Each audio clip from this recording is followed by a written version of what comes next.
War. War never changes. Words that are familiar to you if you've ever played any Fallout game. Especially if you've actually bothered to complete a Fallout game, you've probably heard them at least twice. The series as a whole, I would think, is quite clear in terms of what it's trying to say. For some, it's, hey, here's this familiar yet distinct future in the post-apocalypse where I get to decide the fate of the bit of wasteland I traverse. And if that's all you get from it, then that's great. In fact, when I first played a Fallout game, which was Fallout 3, when I was about 14, that's pretty much what I got out of it. I remember that among friends, we would love to talk about it. RPG games with branching choices and stories had been well established by this point, but none of us had quite encountered something with as much variability in the early choices as did you blow up the town built around an unexploded bomb or not. And while to 14-year-old me and my friends, a city built around an unexploded nuclear bomb was, it was set dressing. It wasn't anything that provoked thought other than whether it looked cooler at night blowing up the town, which, by the way, it did. It looked much better at night.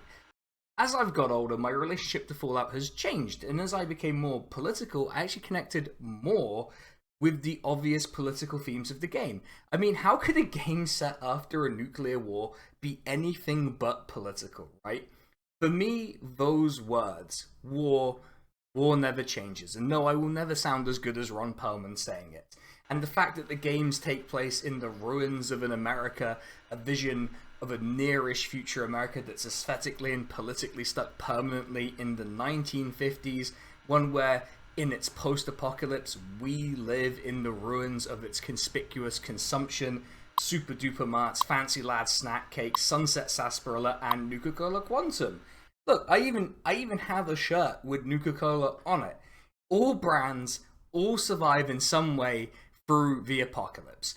What it asks is this: what will our legacy be to future generations? Will all we leave behind for our grandchildren and their children be the ruins of the altars of capitalism and a planet scarred by a war driven by the need to consume? Or can it be something else? Once something is broken, can we ever bring it back together? Or does its shattering give us the chance to make something different? Perhaps not quite the same as it was before, but better, more adapted to what we really need. Do the pieces we lose on a personal or societal level have to be festering wounds, or can we become better, do better? And can we do that if the foundations we're building upon are the very same ones that we had before, the ones that ruined the world or broke ourselves? As you can tell, Fallout is a series that evokes a lot of thoughts from me, and it clearly does from a lot of people. Just look at the number of lore videos, fan-made films, series, and video essays. So many video essays. Hell, I did one of those video essays about New Vegas, but that video was much more focused on the game itself and was obviously narrowed by that. The opportunity to make a video about the wider themes of Fallout never really came for me until I heard that there was an Amazon TV series coming out adapting the setting for TV, or well, streaming. With so many people introduced to the world of Fallout for the first time, and with the show apparently being reasonably well received and drawing people into the games, it felt like it was time. What I want to do in this video is two separate things. You can think of this as kind of like two broad intentions that I'm trying to merge into one video.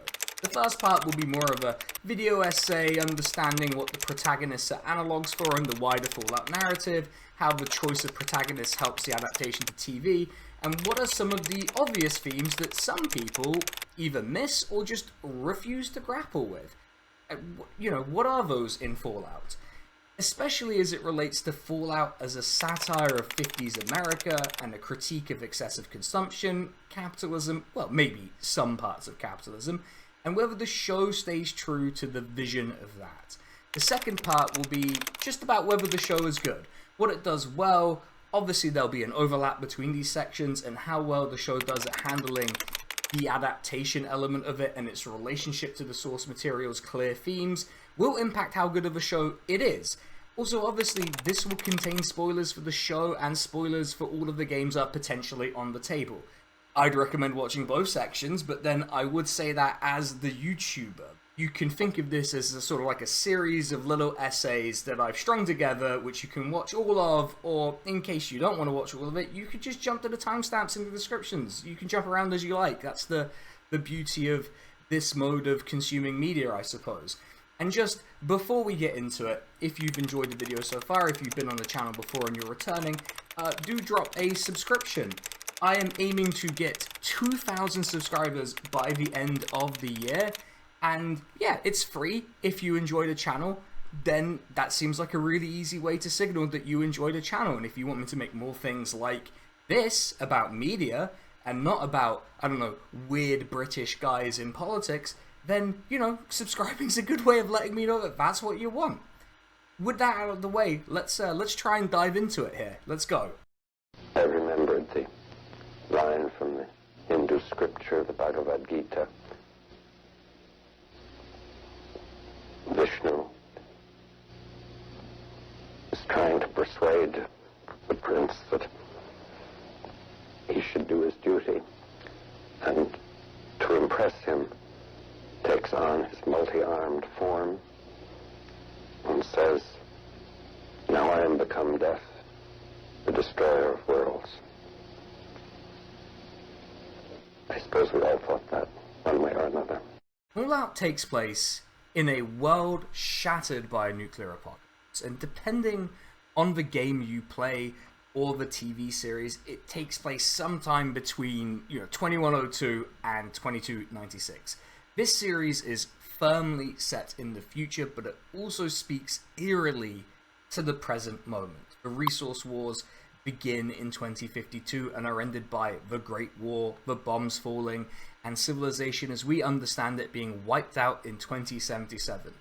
It's unnerving to think that it wouldn't be unreasonable for me, and possibly you, based on the demographics of the channel's viewer base, to be alive in those years.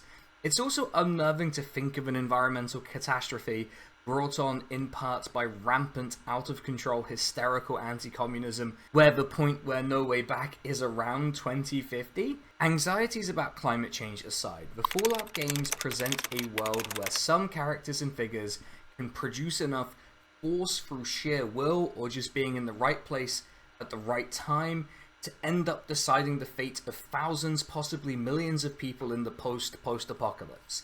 Recently, I've been replaying New Vegas, which has a litany of characters who occupy these positions. Mr. House, who's what Elon Musk wishes he was, and Caesar, the Roman cosplayer and aspiring Vegas University Hegelian dialectics lecturer, are great examples of this. So is Courier 6, the protagonist of the game. A character immersed in the wasteland who is literally recovered from the irradiated, scarred ground and hellbent on revenge on the guy who put them in the ground, ends up becoming the most important individual in the Mojave. This is a familiar narrative pattern. The original Vault Dweller, the Lone Wanderer, hell, one of them is even literally called The Chosen One. All of them set out into the wasteland, in some way motivated by something that in the grand scheme of the world is rather petty. The fate of a vault or of an isolated village in Oregon, a single courier or a guy's dad, isn't important outside of the direct individuals impacted by it, yet all Fallout protagonists, whether they were already immersed in the wasteland like Courier 6 or were just isolated from it like the Lone Wanderer or the Vault Dweller, each of these characters force themselves into the complex dynamics and societies that have emerged after the bombs fell, and at least when I play it, and at least the way I interpret it, they break in some way. The choices offered to you once you're past the early sections of the game are rarely obviously good or bad. I mean, some are cartoonishly simple, of course. Blowing up Megaton is clearly evil, and Fallout 3 even comments on this with the karma system. What I'm referring to is the grand narrative, the forces and the figures at their head who, to paraphrase Maximus in the show, are trying to save the world but don't agree on how to do it. Villains, or perhaps more appropriately antagonists over the lifetime of the Fallout franchise's existence, they've become more and more complex. And Fallout is a setting and a story that thrives in the grey. In a world that has been pushed to such an extreme that nuclear bombs have been unleashed globally and humanity has, as we may wish that we would, found a way to persist, tough choices in this scenario aren't just a thing liberals say to excuse their right-wing politics. It's the reality on the ground. Crops fail. Water is irradiated. Strange, large lads in power armor walk around killing people. Aliens. Yeah, that's right. There are aliens in the Fallout setting. As if the horror of humanity wasn't enough in Fallout, literal little green men, like they've been lifted out of a 50s sci-fi film, have been observing the planet for centuries, and in a great nod to that era, they abduct people, conduct experiments on them. In a world where terrestrial cruelty isn't the only thing you have to worry about, you do have to make some decisions in order to survive. If you've come to this as someone who's played the games, think about this. How many combat encounters have you had that were more about self-preservation than a combat encounter you specifically sought out? I would strongly prefer not to shoot the feral ghouls and to not be ambushed on the road by raiders, and yet that's just kind of how it goes in the world. Even if you enter the games with the best of intentions, unless you're doing a challenge video for YouTube views, you'll most likely have to compromise in some way. Shoot a feral ghoul, kill someone who maybe doesn't deserve it because it's convenient. Sure, the games give you a lot of ways to avoid that, including just walking away, but where's the fun in that? Then, inevitably, as the new great person of Wasteland history, you have to decide the fate of millions. Is the Master's vision of unity the way forward for the Wasteland, or does humanity deserve its second chance in the post-apocalypse? Does the flawed, liberal, democratic New California Republic, based on an America that arguably never existed, deserve New Vegas? Or do the rules of this new world mean that the totalitarian, monocultural, slaving legion will be the best for the Mojave? Or is it Mr. House? Or even the Courier themselves, who bends and bends because the world demands it of them? Does that entitle them to govern New Vegas as an independent state? Fallout lives in those shades of grey. And that's why there are so many videos extolling the virtues and flaws of so many of its iconic factions and great individuals, and its nuances in the grey that make the world so compelling. It's also what shatters any plan you may have when you come into the games, and it's what ultimately breaks each of our three protagonists in the show.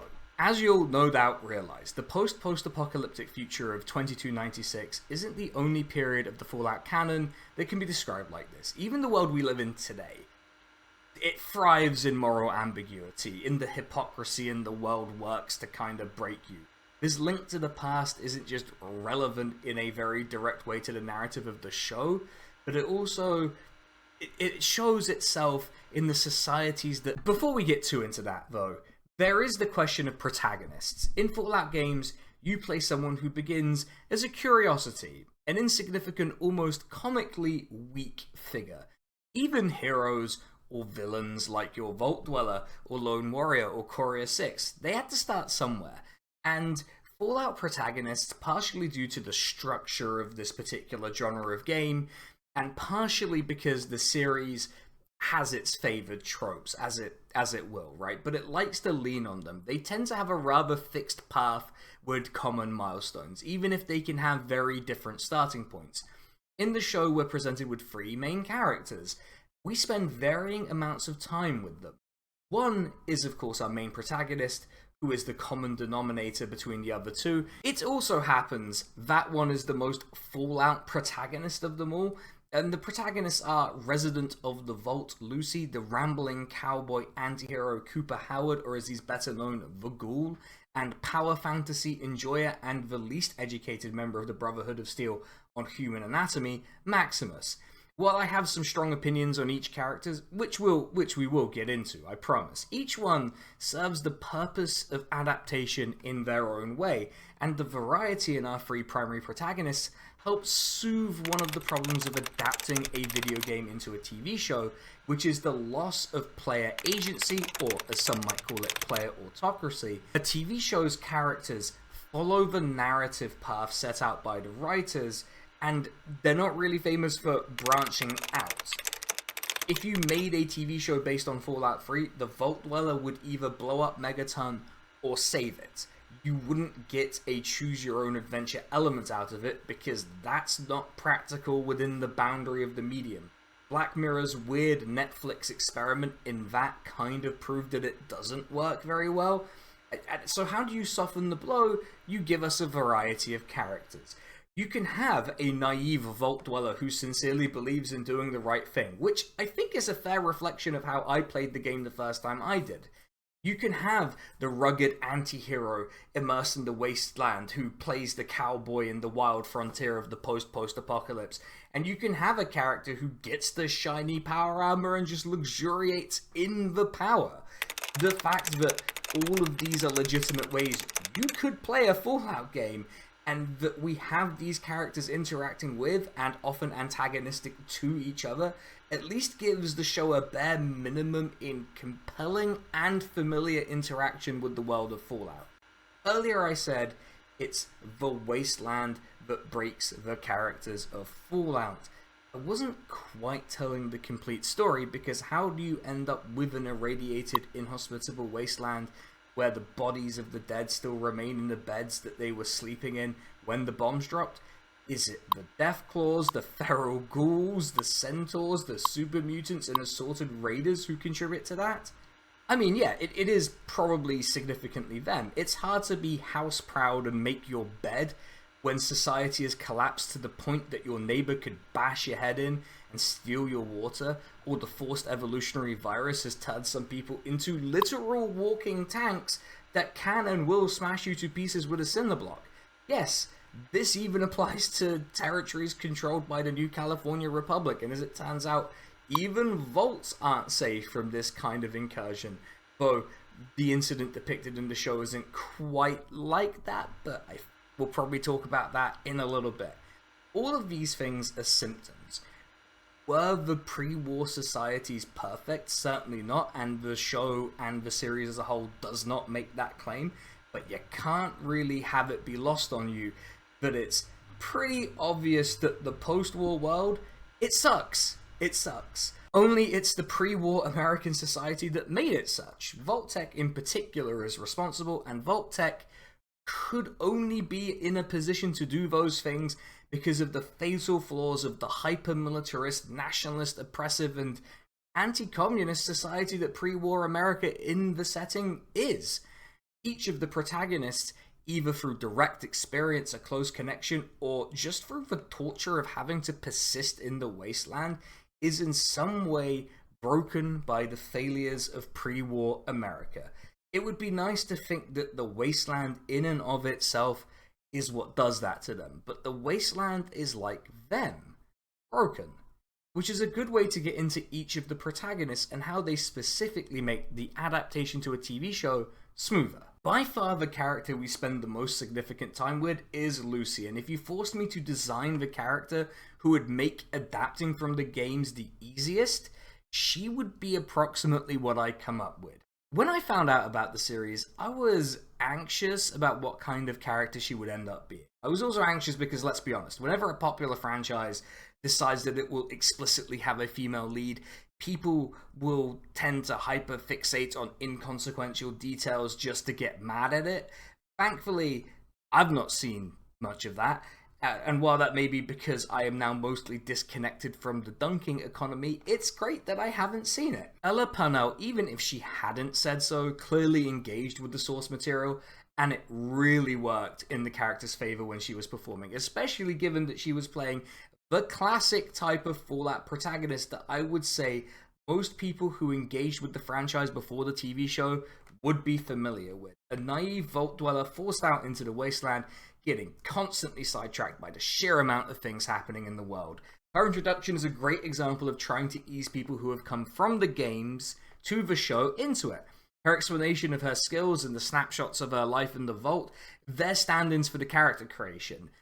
And this is both familiar to us who have played the games, and it works as a unique enough introduction that it sticks with you and probably didn't jar with people who were new to Fallout as a whole. But I will note that I'm still stuck on the sort of pilot episode suck side of things, despite this being a nice little bit of it, I guess. I'll try to relate each of our protagonists to either a type of Fallout player or protagonist, or both, but what kind of protagonist is Lucy? She's the lone wanderer, the Vault Dweller, being played for the first time. The obvious superficial elements of her story make this the case for us. She's a Vault Dweller who's living in a vault that isn't really the worst of the social experiments they conduct. She's then forced to leave the vault with a specific aim, no real idea of what the world outside is like, and armed with little more than a series of values that don't really mean anything in this new world. Relative to the Wastelanders, she's lived a sheltered and luxurious life, a point that the character even acknowledges verbally as she tries to do the right thing, resulting in her purified water being chugged. It's tempting to think of these encounters as the moments that chip away at her and allow her to become someone with the backbone required to survive in the wasteland, and it certainly contributes. Anyone who's lived a sheltered life who's then come into contact with the wider world can attest to this. It changes you. The show makes a point of making her time with the Ghoul seem like the series of events and lessons that change her, that break her, that allow her to be rebuilt. This is kind of a misleading way to think of it. She was broken from the start. Our first clue is the absence of her mother, but the more important one is plainly this. She's a Vault Dweller. Yes, the specific circumstances are revealed, and it turns out there's an even more direct connection to the pre-war United States than you might expect, which puts our whole "I specialize in teaching pre-war American ethics" bit in her intro in a new light. While in the grand scheme of a nuclear apocalypse, relatively harmless vaults, and I know that's a load-bearing relatively, are where you'd want to end up, the vaults are social experiments conducted on desperate people. Lucy is both the victim of capitalist excess in the form of the experiments and the victim of a true believer following their ideology to its natural conclusion. I think of Lucy as kind of like a person who acts uninjured until they look down and see, oh no, I've been shot. The Wasteland, the Ghoul, hell, even the guy who drank her water greedily, they didn't break her. They just forced her to look down and see that she had in fact been shot and at the cracks that were already there. That is the advantage of her being a TV character and not an RPG character. There's less need to be ambiguous in the backstory so that we can all project onto her, and watching her look inwards as she's pushed and pulled by the Wasteland is a delight. It fits in with the experience of a player of the game. It broadly fits with the themes we'd expect from a Vault Dweller protagonist. It also helps that she's just kind of adorable and awkward. A solid main protagonist, but she's not the one everyone lost their minds over. Walton Goggins. That's all anyone I know would talk about before the show was released, and having watched the show, I get it. Cooper Howard / The Ghoul is probably the best acted and frankly consistently the most entertaining and compelling of the three main characters. What kind of Fallout protagonist is he? He's closest to Courier 6, or at least how I play Courier 6 when I'm not on stream doing What If Keir Starmer Was in New Vegas. Control's not working. Oh, it's bright. Oh, it's bright. And there's Keith. Looks so fucking unnerving.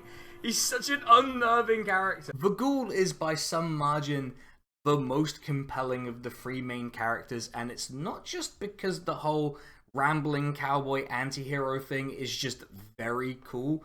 The Ghoul does make me wonder why ghoulification is never introduced in the games as a thing you can have happen to you. I'm sure that there are mods that allow you to play as a ghoul. I'm sure that exists. I mean, they let you be a vampire or a werewolf in Elder Scrolls, but a ghoul in Fallout is just too much. I mean, just make it make sense to me. I am demanding that there be base game support for ghoul characters, okay? Well, alright, I'll concede this. Part of it is just because of the established formula of how Fallout games tell their stories, and depicting the struggles of ghouls as a player character opens up a lot of doors that I doubt Bethesda or whomever they might license a game to in the future would be able to walk through without smashing their faces into the frame. In any case, this is yet another area where being a TV show and not a video game means we can at least get a sensation of a ghoul protagonist, even if we're not in control of the gunslinging, which would be very fun. The Ghoul story is presented to us in the present and the pre-war, which tells us this: he's a first-generation Ghoul. He's probably one of only a handful of beings in the Wasteland who remembers the pre-war. That goes some way to explaining why he's like that. As a first-generation Ghoul, he probably had to live through the following: the pre-war political situation, in whatever way you would have experienced it, but the Ghoul in particular has a clash with the system that impacts his personal life, is a veteran of the war in Anchorage. He also lived through the dropping of the bombs, which in itself would be an astonishing and traumatizing situation, but the particular way he experiences it must have been terrifying and traumatizing. There are lots of videos about what happens when you drop a nuclear bomb on a place. You can look at pictures. You can imagine that it would be horrifying, that you would be horrified by that experience. Presumably, the exposure to the radiation in these events led to ghoulification, a process that makes you look like a burned, rotting corpse in a lot of the cases that we see in the Fallout unit. I would say that the Ghoul got off rather lightly in that department, but yeah, he's still, you'd be hard-pressed to say he looks better as a Red Skull cosplayer. Then you have to live eternally in the post-apocalypse and beyond, which is a tremendous curse to have bestowed upon you. It's not exactly a recipe for a character that's well adjusted, but the Ghoul is well adapted to the world he inhabits. The pre-war world that pushed him into performing at his day job in ways that he didn't really want to is what really broke him. It's easy to think it was the bombs which gave him his cause in the Wasteland of finding out what happened to his family, but in reality, Cooper Howard was the Ghoul before the bombs dropped. One of the interesting aspects of his story, and perhaps the thing that makes him the most compelling, is how directly he bumps up against the consequences of a system that he actually fought to defend. Yeah, I'm gonna say it. I'm gonna say it. The Ghoul is a veteran who ended up becoming a leftist. A nihilist one, but come on, you're really gonna spy on your wife for a woman you called a communist if you're not the least bit suspicious that everything might in fact be rigged in favor of the capitalist class? Really? You expect me to buy that? Incidentally, that woman responds with a line that's pretty direct about what's at the core of the critique of Fallout, which is when Moldava says, a communist is what they call someone who's not insane, which is not how I'd put it, but also, it's hard to deny that in the Anglosphere, this use of a term beyond its definition to a point of meaninglessness is just a thing that's going on. Look at whatever current thing right-wingers are using as a proxy to get mad at minorities for. The Ghoul's story is in the pre-war one of gradual radicalization, then total loss, which resonates with me for a lot of reasons, but it also just makes what he is and the world weigh so much more heavy. What you see in the Ghoul is someone who thinks they've conquered the darkness by embracing and internalizing it. You see it in how he treats Lucy, almost as if he resents her for having had that charmed life in the vaults, determined to make her someone like him. That contrast between them, between the naive woman giving purified water to a stranger and a jaded guy who trades people like cattle for the medicine that he needs to stave off virality, it makes for such a great dynamic. They really, really do go well together on screen, and they both just ooze Fallout in just the right ways. The Ghoul is a great warning about what happens as a character if you decide that playing a role, in this case a gunslinging dark cowboy, is what you need to achieve a potentially noble goal. It's the question that weirdly I have to ask myself when making videos or posting wherever it is I do my posting. Is the persona I adopt a mask? And if it is, can the mask take over? Not to get all everything is about content creators, but there is this great conversation between Matt Berry's character and the Ghoul at his party, which goes into personalities as products, and it resonated with me.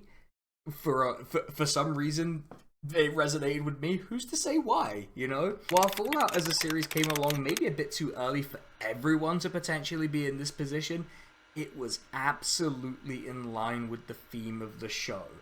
That capitalism is grasping every aspect of life and death and making it into a product, even your personality. Also, just Matt Berry rules in everything he's in. not going to apologize for that opinion. The summary of the Ghoul's arc is this: are you stronger for having conquered and internalized the thing that broke you? And that question hangs in the balance. He hasn't quite conquered it yet. Otherwise, I suspect he'd be much less determined to stave off that looming ferality. Maximus is by far the character I have the most complicated feelings about. I do want to caveat here with, just because I don't like a character or think the decisions they make are contradictory at times, doesn't mean the character isn't good. People are complicated, motivated by multiple things, and I do sincerely believe there's a thematic reason why Maximus is just kind of like that. I had a lot of trouble trying to relate Maximus to a particular Fallout protagonist, which is maybe why I don't like him as much at times, but he's just kind of all of them. Pretty much all of them have the potential to fall in with the Brotherhood of Steel. All of them have this goal that drives them, and while some are certainly more sheltered than others, by being raised by the Brotherhood, he seems to be exceptionally dense at times. Where does that mean I put him? He seems to fit more as a chosen one rather than the chosen one from Fallout 2. Really this mosaic of features that all read as familiar, and the way he acts when he's in his power armor, reveling in the power that it gave him and bossing his squire around. Maximus is you. Well, he's you when you realize that you can wield power in the wasteland to your advantage, and being a walking tank is a pretty good way to project power, unless you run into a Yao Guai, I guess, but Maximus managed to avoid the worst of that by not being in the armor in that case. Maximus is probably the character I feel the most varied about. As I've said, he's either comfortably nailing the scene and a joy to watch, or I'm just cringing. Now, admittedly, the cringe is concentrated into that one particular scene with him and Lucy, and yeah, I get it, he's from a quasi-religious order, and I don't think sex education was at the top of their list of priorities. Still though, cringe, awful, make it stop. The more substantive thing that makes me not like Maximus as a character very much is he's a fucking worm. Fundamentally, at his core, he's changeable, fickle, petty, disloyal, and it took me a while, but this combined with him indulging in his power fantasy is what makes him a good co-protagonist for the show. Maybe he's sheltered, maybe he comes across as having massive gaps in his knowledge, maybe he's even a little cringe, but you know what? When it works, it works. I think the thing that bothers me about Maximus is less Maximus himself, because as much as I think it's overplayed, the sheltered vibe makes sense, but it's what his broader story represents. Maximus is a survivor of the fall of Shady Sands. In fact, he delivers the line, "The bombs fell when he was a child," to Lucy, much to her understandable confusion. Maximus is a post-apocalypse character in the truest sense. He's lived through his version of it and is living in the immediate aftermath. If there's something that bothers me about Maximus, it's this. The thing that broke him, the thing that he's seeking vengeance for, represents a retreat from the nuances of the post-apocalypse back to the post-apocalypse. It's understandable for Maximus to be the way that he is, especially the things that make me think he's a spineless worm when you consider what the distinctions are between the post-apocalypse and the post-apocalypse. First though, I do want to say that I get why the fall of Shady Sands makes sense. It's not exactly subtext, because the start of every Fallout game delivers that line at the start of the video, and while they rely too much on people dropping nukes on each other for narrative is something I kind of get as a criticism, it's also one of the broad themes of the series, that humanity will, even from the fatal blow of a nuclear war, recover and do the same thing again, because fundamentally nothing has changed. It's why the NCR melting away makes perfect sense, even if I initially wondered where they were in all of this. An attempt to recreate the ideals of pre-war America, meeting the same fate at the hands of pre-war America, is pretty blunt. It's not subtext at the point where Maximus shows Lucy a literal giant crater. The thing about the post-apocalypse is this. As compared to the post-apocalypse, it simplifies things. If you take New Vegas as our sort of measuring point for what happens after the post-apocalypse, the people of the Mojave have political concerns. They worry about their personal lives, have to some extent a profession. They can gamble. They essentially have lives that are broadly familiar to us. Yeah, we have to deal with fewer cannibal raider gangs. Slavery is mostly not a thing, even though it kind of still is, but that's a whole other thing.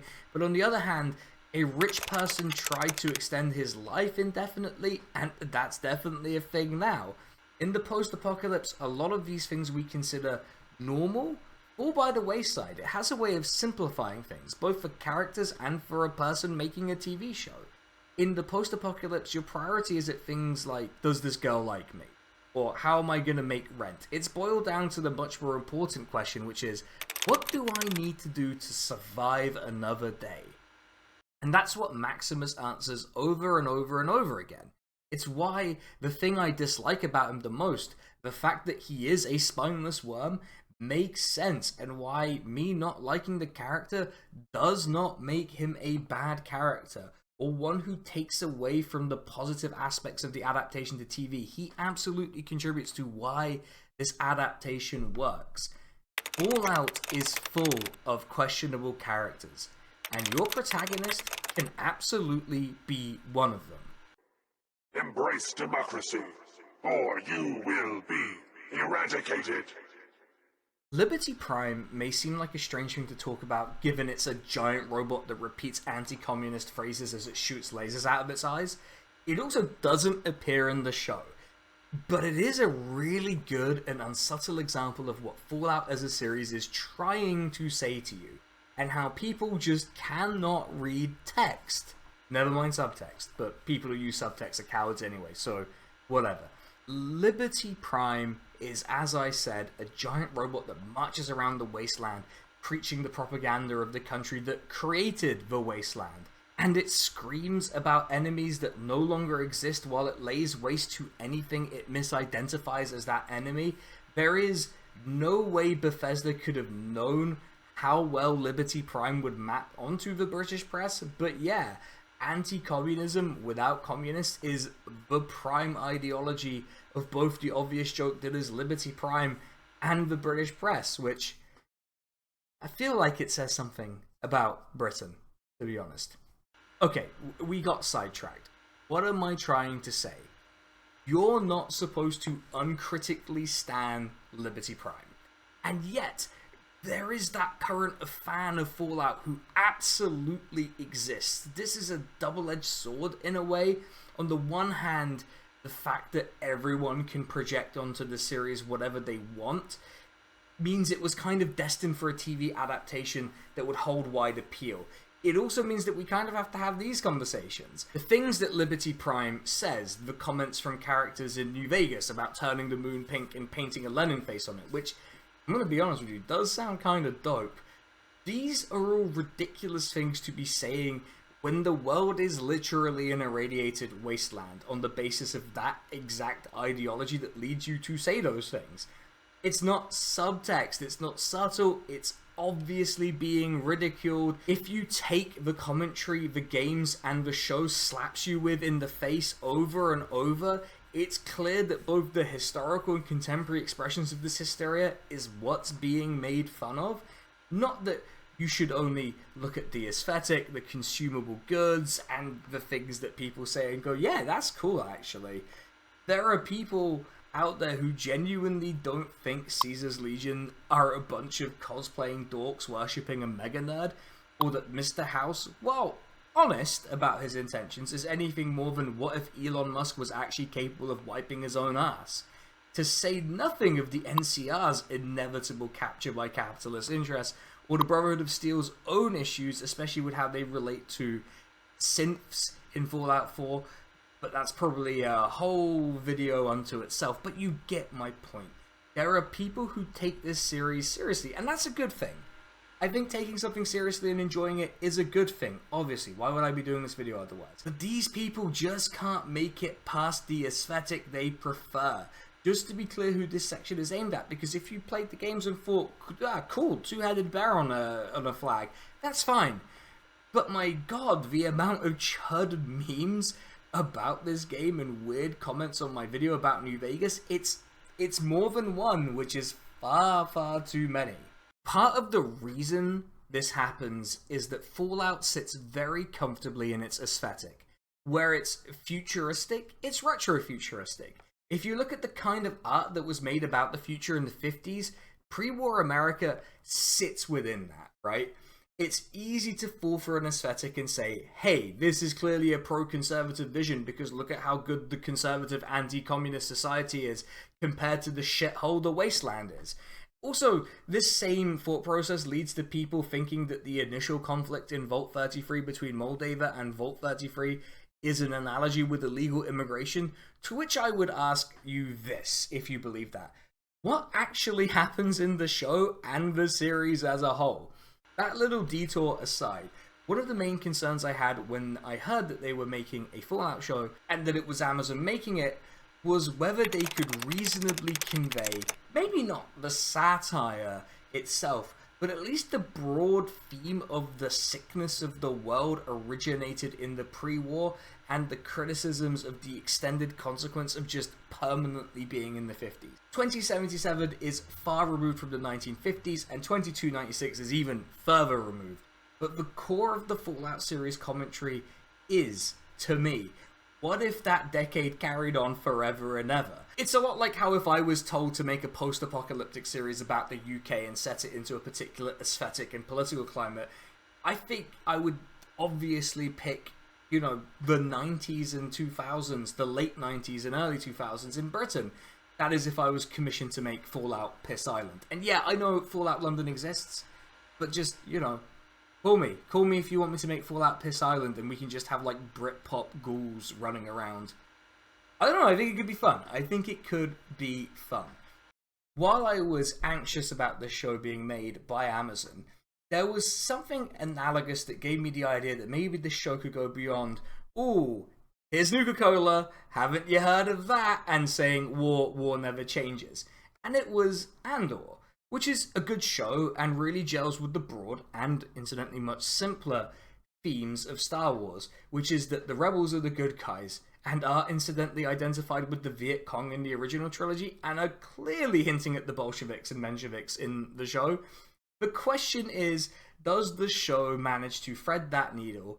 This comparison to Andor is a little unfair because Star Wars has, as I said, a really simple moral framework as compared to Fallout, and attempts to give those shades of grey to Star Wars vary from things like KOTOR and KOTOR 2 to just plain awkward because the rebels are still obviously the good guys. Though that's probably a video for another day. In terms of the aesthetic, yes, this show sits very comfortably within the expected aesthetic of the Fallout series, whether it's conspicuous consumption and luxury suburban living shown in the pre-war, and also possibly the world's most hilariously small car, or just the patched together nature of so much of the wasteland and post-NCR California. The place where it really comes together is in the details, and there's a few scenes that come to mind when I think of this. The scene where Cooper Howard is called a pinko before the bombs dropped, which again is pretty blunt. Like, the connection there is really, really blunt. But it's, I guess, in fairness to the people doing the show, it's hard to have a subtle nuclear explosion. Believe me, they've tried. It's difficult to achieve. Probably doesn't require more explanation than that. The scenes leading up to Cooper Howard meeting Moldova, which includes one about fiduciary responsibility, which really sets the stage for his personal life detonating. The one I want to focus on, though, is the meeting between all the big boys of corporate America. You know the scene, discussing them buying stakes in the vaults. To say that it's cartoonishly evil for the company invested in the end of the world to just say to various corporate competitors, hey, we're going to drop the bomb, is an understatement. It's so beyond cartoonishly evil that it's incredible. Yet despite there being obvious incentives to rat on Vault-Tec, they don't. Part of this is just because rich people, or to be more precise, capitalists, think that their wealth is going to survive an apocalypse. You can see this in real life. You can see this in real life with the various doomsday plans they make, which, I mean, good luck to them, but I find it unlikely those are sustainable solutions. So they make investments in the vault, and with the condition that they get to run social experiments in them. This is actually an incredibly important fact delivered to us, and explains why, despite being the product of Vault survivors, Shady Sands is destroyed by yet another survivor from a Vault. The Vaults are varying degree of social experiment, like the Vault where people were told to kill one person a year, unethical science experiment like that Vault that allowed just enough radiation in to turn people into ghouls, and societal experiments like Vault 101 and Fallout 3, where the Overseer is an absolute dictator. The ones where social and societal experiments are taking place are in competition with each other to see what the best way to organize society really is, and this is determined by whichever one comes out on top after the vaults are unsealed. Of course, these visions are limited by the corporate nature of their overlords, but Vaults 31, 32, and 33 are trying to produce a particular type of society, and Shady Sands, the NCR, really anything that organically formed above ground, is a competitor. Is it perhaps not the most rational way for capitalists to exploit the end of the world? No, I don't think it's the most rational, but capitalists aren't rational. And instead of edging the end of the world to milk it for what it's worth, they just decide to go for it and make a massive mess, which is actually a pretty gross analogy now I think about it. But you get my point. These people are being made fun of. They're the guys injecting young people's blood into themselves for eternal life, or the people trying to build Antarctic supervillain lairs. Their jokes, and the show mixes the tragedy of it all with the absolutely funny nature of these people. Is it perhaps depressing that the manager of the great capitalist future of Vaults 31 to 33 is a brain in a jar of some corporate suit who wants a society of executive assistants? Yeah, but it's also very easy to make fun of, especially if you've ever encountered one of these people, because you do wonder how they live their day-to-day lives sometimes. And what happens if you can't take over or outcompete a competitor? You try to destroy it. And the fact is that not only was Shady Sands and the NCR competitive, but the very existence of the pre-war world was also a competitor to these visions of society. What is the point of the vaults and the social experiments if they can never really happen and are never really given that chance to prove that they're the best? It's just lost value. And so by doing this, they've invested at least a significant portion of the capitalist class into the apocalypse. Does the show handle these things perfectly, or is it how I'd handle them? Not quite. But given the material it has to work with, it's clear that there was at least an understanding of the series, not just from the actors, but with Bethesda's oversight from the showrunners too. Although I know there will be questions about how much Bethesda really understands it, but let's park that for now, because boy is this not when I'm gonna get into that. The show, at least superficially and a bit beyond that, gets it, even if the show itself can leave something to be desired in places. Which leads me to the ultimate question: is the show good? I wanted to think about this in a couple ways. One is the obvious way, right? Is the show itself a good show? Is it entertaining? Do I want season 2 where they go to New Vegas? All good questions. I also deliver a dreaded rating out of 10 because ever since that infamous June Part 2 review, I'm sold on them as a way of annoying people. The other way I want to think about this question is how it does as an adaptation. Usually I would operate on the basis that an adaptation is its own thing. You have to treat it separate from the source material, and you have to judge it in isolation. In this case, I do think it's worth thinking a little bit about this question to understand why Fallout has managed to have a generally well-received adaptation where other video games have struggled. I mean, it's no Mortal Kombat, but very few video game adaptations can ever stand up to Goro getting punched in the testicles. I mean, what a scene. The bottom line is this: the show is pretty good. I liked it. I would even watch it again in preparation for Season 2. I'm interested to see what parts of the Fallout narrative and series it sort of solidifies and establishes what the real canon direction was. Hopefully it proves that every decision that Mike Correa made was canon. In terms of a rating out of 10 though, I'd give it a solid 8. Room for improvement, certainly, but it did what it had to do, and the actors and the main characters carried it when it needed carrying. The things that the show does well, just as a show, is it makes use of the setting to a degree that it's constantly engaging, and even where the sets are a bit, there are some sets where I'm a bit like, I'm not 100% on that. It still gets a pass just because the vibes are impeccable. It handles the time jumps well. Certainly better than The Witcher did, but the benefit here is that the world and the characters look incredibly different on account of, the nuclear bombs and the radiation and the ghoulification. The main characters are, as I said, clearly believable as protagonists in a Fallout game, and so they suit the setting just perfectly. Really, really good protagonists to have in a show. It nails the adaptation requirement of showing you the things that you're familiar with if you've come from the original media. The general vibes of the setting, the in-universe brands, like this shirt. Again, I really like this shirt. The Vault-Tec jumpsuits. It's all there, and it makes it nice and smooth. It manages to retain a lot of the core of the criticisms and the satire of the games. I think, as in the games, it does take a backseat at times to the action, but that's necessary in both a game and a TV show, and it's probably part of making the show have broader appeal.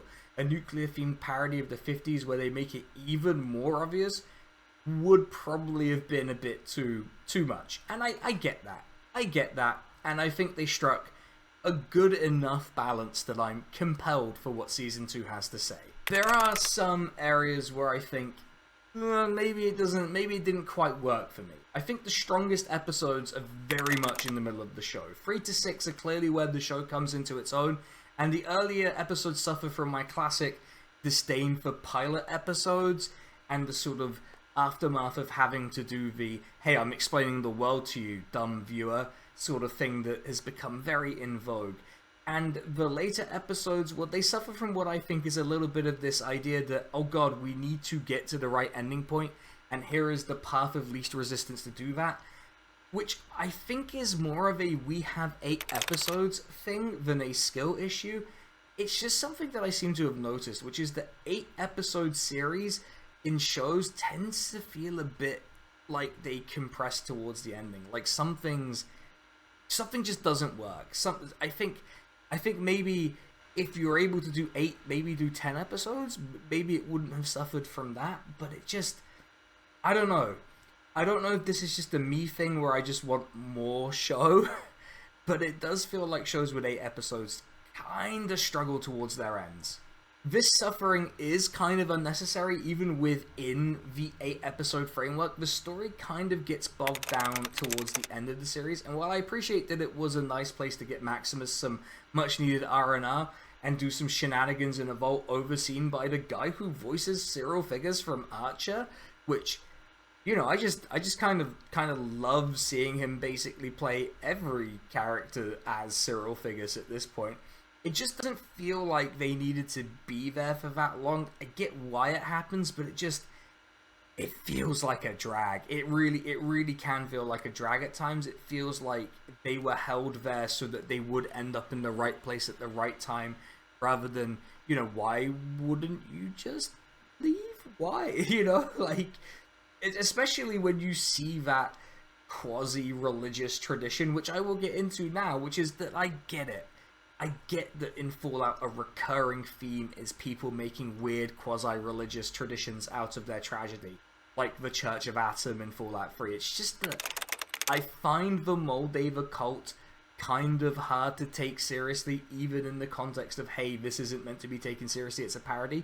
Killer banner of her, though. I really like the vibes of that banner. It just doesn't feel like it works for me. That's just me. I get it. It's not really impacted my opinion of the show. I just found it a bit, I don't know, I found the mode of cult worship a bit much. But also, I get that some people, including my proofreader, find it very well placed and believable in the context of a post-apocalypse. Because, how could you believe in God if you look out the window and see a super mutant cave in your cattle's skull? I get it. It just doesn't work for me. I think some part of it doesn't work for me. I don't get what it is, but I just want it on the record. The final episode, for me, is just kind of all over the place. I get that it's the big narrative climax and all the loose ends, or at least a lot of them. are being tied up. Being honest, I don't expect order from Fallout, but it just felt like a lot of good characters were being wasted, while Hank, possibly the least compelling character, survives. I get that he's the avatar of a true believer in corporate America, and again, he fits those themes, but I guess we'll have to see what Season 2 does with him in New Vegas. I guess that's more of a wait and see, but I am displeased by who survived and who didn't. I think a lot of opportunities are going to be missed because of it. Hopefully not, and hopefully they make something great out of it. But we'll have to see. So what do I think overall? This video has been kind of a roller coaster, and I've tried not to sort of be closed to other perspectives. I tried to keep it as open as possible, and I think if you've made it this far, or even you just skipped to the review part, you might get the sense that this series means something to me. I think anxieties about a Fallout show were misplaced. It was, barring something outrageous, I think somewhat destined to succeed. The Fallout world is full of in-world brands, consumables. It sits in its aesthetic really comfortably. Even within the constraints of Amazon, you can have a Nuka-Cola billboard or a Super Duper Mart, or just make everything look like retrofuturism, and even if they'd completely removed the critical and satirical elements from it, I think the show would probably have still been well received. I would have made a very different review in that instance, but I think generally it would have been quite well received even without a lot of those elements they decided to keep in and be true to. It's certainly easier to adapt Fallout than it is to adapt Dune or Halo, which apparently did have an adaptation. That one totally passed me by, but apparently it did not go well. So we now live in a post-Fallout TV show world, and I think that's a good thing. People are going to get into the games, are getting into the games who haven't before, which to me means that as an adaptation it succeeded in a way that I think like Detective Pikachu or the Mario movie couldn't have, because Fallout relates to something tangible. Throughout the video I've spoken about very real feelings and anxieties I've had and that you might share. We've all encountered that annoyingly upbeat corporate guy, at least if you've worked at the big companies. We've all wondered at times about what we're leaving behind, whether the world we've built is going to leave a good legacy, and Fallout is the medium through which I can confront these questions, because it shows us where it can end up if we fuck it. So let's try to avoid fucking it. Keep Fallout fictional. That's, I guess, the broad message. Thanks for watching, everyone. Oof, wow, okay, that was a hell of a video. It is very warm and it is very late, so let's get out of here. I need to thank my proofreader, my partner, who also watched the show with me and gave a lot of her opinions on what she thought was happening. She's not as much of a gamer, you know, capital G gamer as I am, but she enjoyed the series as well. I also need to thank the person who made the thumbnail for this video. It is a different person. Goes by Moto Trasho. She does excellent work. Really easy to work with. I highly recommend you commission her. I also need to thank the patrons and members. That is Drone Riff, Mercutio, Cursider, and John N, who are the top tier patrons. If you want a shout out, if you want the videos a bit early, if you want to see early access scripts, vote on the topic of the videos, all of that good stuff, either become a patron or become a member like our two members, Nader Jiwa and Katie Marshall, who are absolute heroes for being members of the channel. I'm gonna go and probably try and get some sleep at this point because it is quite late. So with that, everyone, I'm going to say good night, good morning, whatever it is where you are, and see you later. Hope you enjoyed it. Like and subscribe. Bye-bye. Also drink Nuka-Cola.